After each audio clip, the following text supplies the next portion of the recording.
Hello, my name is Dr. Roger Blumenthal, and I'm editor-in-chief of the new dyslipidemia clinical community, which is now available on CardioSource. Today, it gives me great pleasure to talk with my longtime friend and colleague, Dr. Sanjay Kaul, who's professor of medicine at the UCLA David Geffen School of Medicine.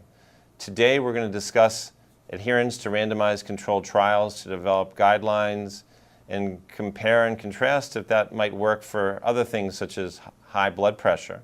Sanjay is clearly one of the leading authorities in the world of cardiology. And Sanjay, I wanted to get your opinion first about these guidelines say they're strictly based on randomized controlled trials, and they really didn't take into account observational data. And maybe you might comment on your thoughts about the fact that we don't have now lipid targets, yet we do have some observational data that lower numbers are better. So what is your thought about this area, Sanjay? Well, first of all, good morning, Roger. I'm delighted to be invited for this discussion. Basing guideline recommendations entirely on randomized clinical trial data is a laudable goal, but the reality is it's not practical, it's not feasible. And in a 2009 JAMA report on the strength of evidence informing a guideline recommendations, they found that about half of the guideline recommendations were based on lower level of evidence, meaning they were derived from either case reports or expert opinions or observational data. And there are other reports based on other professional society guidelines that only a handful, about a third to one half of these guideline recommendations are based on high quality evidence, based on well-designed, well-conducted randomized clinical trial data that yield consistent treatment effects. So it's very interesting to see that the claim is that all the lipid guidelines are going to be based on high quality randomized clinical trial data. I'd like to see that. Well, Sanjay, one of the surprises I think for a lot of clinicians is the idea that if you're above this 7.5% threshold for heart attack and stroke over the next 10 years, that even if your LDL is in that 70 to 100 range, you should be treated with moderate to high dose statin therapy.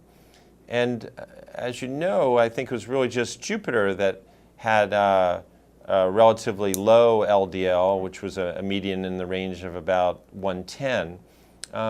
So I was curious what your thoughts would be about individuals who may have a high risk score because of the date of their birth certificate, and maybe they had smoked, and maybe their blood pressure is high, but yet their lipid values would be in the optimal range, at least based on what we had thought of before November. Yeah, this is a very interesting, rather controversial issue amongst the lipidologists. Should we treat based on the baseline LDL cholesterol levels, or should we treat based on the underlying baseline risk? And the supporters of the latter base their arguments that the beneficial effects of statins may not only accrue from the LDL lowering properties, but perhaps they have these so-called pleiotropic effects. Some of them may be mediated through the anti-inflammatory effects. That's what's driving that argument. But if you look at the totality of evidence, there is reasonable argument to support the contention that the benefits of lipid lowering are related not only to the baseline LDL levels, but also to the proportional reduction in LDL levels from statin therapy. There was a thought experiment, or rather a simulation experiment done by Hayward and Holland Krumholtz. And they observed that a tailored therapy where you put patients, regardless of what their LDL levels are, and you treat them with high-dose statins, they yield greater benefits in terms of number of events provided and in terms of being more cost-effective than a treat-to-target strategy. But truth be told, none of the randomized clinical trials have evaluated what the ideal treatment target should be, because the patients were not randomized to a target LDL level. They were just started on a fixed dose statin, and we observed at the end of the trial what the median LDL levels were achieved with the low dose versus a high dose of the statin, and that's what the recommendations are based on. So I would personally support treating patients based on the underlying risk. And it's interesting to note that they use a threshold of 7.5% 10-year risk of CHD and MI. The European guidelines, particularly the NICE guidelines in UK, basically endorse only a 20% threshold for initiating lipid lowering, and that may be related to some non-scientific reasons in terms of there's certainly financial pharmacoeconomic reasons involved there. That's a very good point, Sanjay. I guess another surprise is that the focus of when you add heart attack and stroke, lower that threshold from what used to be a 10% risk of a heart attack. Now we have a 7.5% risk of a heart attack and stroke. They justify this partly by saying that in low-risk people, we see a greater relative risk reduction in trials. However, the absolute benefit in these low-risk people is very small. So you bring up a very good point, and how will clinicians around the world try to incorporate the Canadian guidelines with European guidelines and guidelines here in the States? What is your recommendation to clinicians who may be outside the United States, and how should they interpret these new guidelines? Well, I mean, the fact that there is variability in guideline recommendations across geographic boundaries doesn't surprise me, because ultimately evidence-based medicine works best when it informs our judgment, not replaces it, and when it respects the preferences and the value judgments of the patients, and they are bound to vary across different geographic boundaries. The reason why the European guidelines are more strict is perhaps more to do with cultural and societal norms, as well as the financial budgets that are being allocated to their healthcare programs. So I'm not surprised at all with these variations.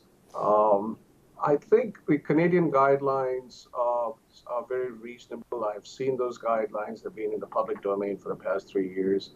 I've not seen the latest iteration of the ATP4 guidelines, and I reserve my judgment until I see them. So Sanjay, getting back to randomized clinical trials, we talked about that these are statin-centric guidelines, and they say that there really just isn't enough data about adding on a second agent. You've written about the ACCORD study, and where half of the people had statin alone and half of the people had statin plus fenofibrate. And if you do that subgroup analysis of those individuals whose triglycerides at baseline was greater than 200, I think the p-value came very close to the usual bar of statistical significance of p equals 0.06. Yet this was a study that had maybe a median triglyceride level of around 160 or 165. So these guidelines did not endorse giving fibrate therapy to individuals with diabetes whose triglycerides are above 200, but a lot of people would say there was at least a strong trend, and that's why we probably should pay attention to non-HDL. I'd be curious about your thoughts, since this was an RCT-driven document. Yeah, it's a very interesting question. I mean, even though the dyslipidemic subgroup was pre-specified in the ACCORD study, it becomes difficult to interpret a positive subgroup when the overall study failed to meet its primary endpoint, and it becomes an issue of whether this is a false positive finding or not. And so, subgroup analyses are always tempting, but as you know, they can be treacherous. We've been fooled many times by subgroup analysis results, favorable subgroup analysis that failed to be confirmed or validated in prospective randomized trials. So the way I look at these data are that these are hypothesis generating data, and we should be very careful in not basing our guideline recommendations called from a subgroup of a failed randomized clinical trial. And the same would apply to niacin. So I can see the dilemma that the guideline developers are in, that if you have patients on the background of statin therapy, if you add fibrates or if you add niacin, that there's no incremental benefit derived from the combination therapy. Well, Sanjay, as always, you gave very insightful comments. We want to thank you very much, and we want to thank all our viewers here in CardioSource. Please join us and stay with us as we try to expand the dyslipidemia clinical community. And Sanjay, we'll be calling you in the future to give your insights many times in the coming years. So thanks again. Well, thank you, Roger. I'm delighted to be able to do this with you.